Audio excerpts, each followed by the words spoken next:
বিভিন্ন ধরনের hosting server আছে এবং এক একটার ক্যাপাবিলিটি পারফরমেন্স এক এক রকম। আপনার নিডস অনুযায়ী আপনাকে সিলেক্ট করতে হবে কোনটা আপনার উপযোগী। প্রথমে দেখি share hosting.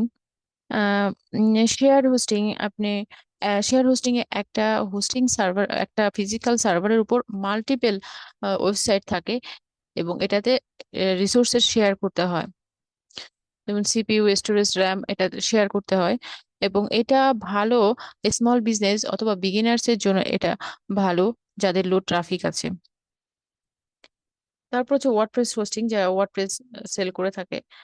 Reseller hosting, reseller hosting হচ্ছে আপনার রিসেলার, আপনি হোস্টিং প্রথমে কিনে পুনরায় আবার সেল করতে পারেন অ্যাজ এ হোস্টিং প্রোভাইডার হিসেবে, এবং এটা উইদাউট ইনফ্রাস্ট্রাকচারে আপনি এই কাজটা করতে পারেন।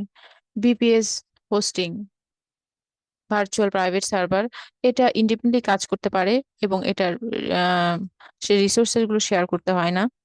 মিডিয়াম সাইজ ওয়েবসাইটের জন্য এটা ভালো। তারপরে হচ্ছে ডেডিকেটেড সার্ভার।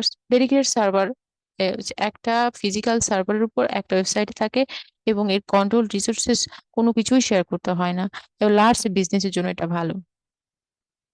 তারপর হচ্ছে মাইগ্রেট টু নেমচিপ, আপনি নেমচিপে মাইগ্রেট করতে পারেন অন্য যে কোনো হোস্টিং থেকে কিনে পরে সেখান থেকে আপনি আবার নেমচিপে মাইগ্রেট করতে পারেন।